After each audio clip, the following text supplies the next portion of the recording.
Verse 17. For the law was given through Moses. Grace and truth come through Jesus Christ.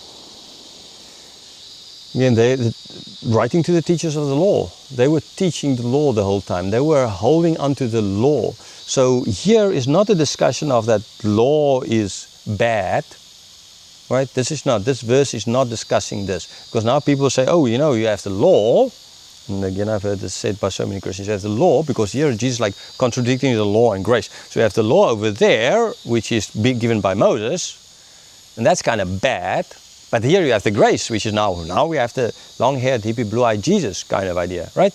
Now all is good. So that Old Testament bad, don't read it. New Testament great, because of, you know, we have grace. And that leads into a total misconception of grace and a misunderstanding of the old and the new and what grace is. Like in Old Testament, people were saved because they brought little goats as offerings, and New Testament because of Christ. That's nonsense. Grace in the Old Testament, grace in the New Testament. This is not what John is getting at here.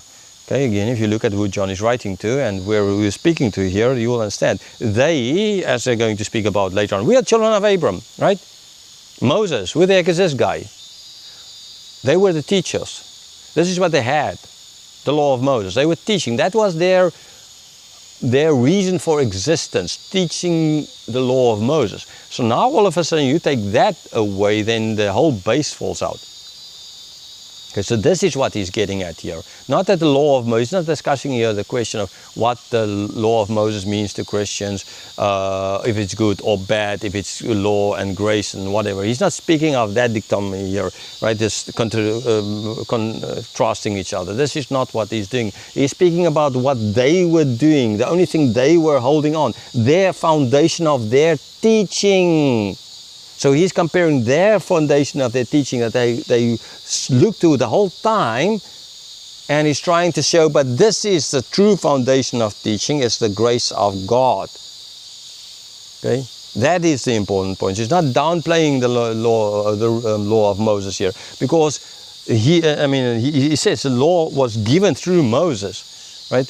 It was given through Moses, and this is now through Christ. Okay, so he is again, like, this is only anyhow given through Moses, and this is what you're holding on as if it was Moses himself, and this is what all you were basing upon. But this is the important part. So this is just plain simply what he's getting at, and contrasting here is ultimately what they hold as a basis for their faith and the true basis for their faith. From other parts in the Bible, we clearly see that the law is actually a good thing. Why? Because it points out our sin. And it's like that hammer, you can use the hammer idea, right? That you hit someone with, like, oh wow, man, I mean, how else do you see you're dead in sin if not for the law? And then you can see the grace, because now the law kills, but the grace awakens, makes life, brings life.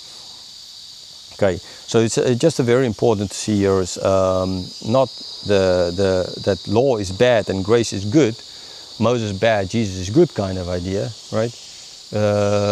It's plain simple to do with the fact that what was important to them, their teaching, their doing of things, which was the important thing, to take that rock from underneath them, and to, so always remember these kinds of things discussed with certain people in a certain way.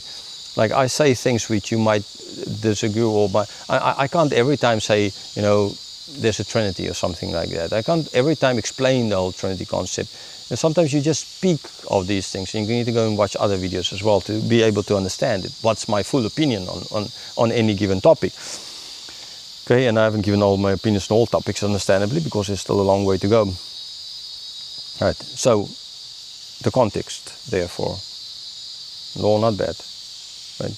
But it's not what we're about now. It's now about. It wasn't that it was before not about grace, but it's.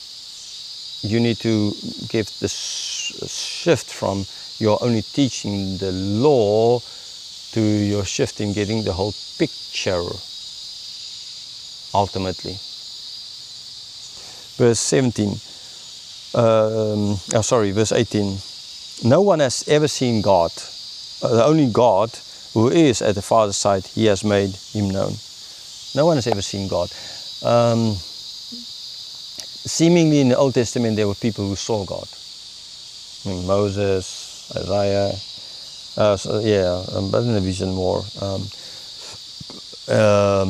Elijah, when he was taken to that cave, wherever. So, kind of, I mean, Adam and Eve, right? But God is spirit, anyhow. How do you see God? But again, this is not the point what he is trying to make. He's not trying to show that no one has ever seen the form of God or anything like that, because no one can see the form of God. They can only see because God is spirit, right? So you can't see it. But what he's getting at just is to show that Jesus is that only one who has seen. Jesus is the only one, and if he is the only one. Why? Because he is God himself. Right? That's just plain simple as is. He is at the Father's side. He has made him known. So what is Jesus up to? He's not just up to making the law known. He's up to making or fulfill the law. But it's up to showing us the Father, to make God known. But not from a point of view as like, I will make God known to you now, where I speak about, because I've experienced certain things and I've read the Word and studied the Word, kind of, right? Not in that way, right? That's not a bad way, but that's not the way Jesus did it. Jesus did it because he was with God, because he's God. See, there's a huge difference, okay? Is if someone speaks to you about what I say or what I believe, and if I can stand in front of you, you can ask me all my questions. Because when another person speaks, he can use a different tone of voice, he can speak sarcastically, he can speak in a laughing manner, he can misconstrue my words, he can take words out of context. But when I'm standing there and you ask me, you can ask me all the questions, I can answer them, right? Plain and simple. So the ones seeing God, anyhow, can't really give us that kind of insight that the one who's God himself, who's with the Father, can give us.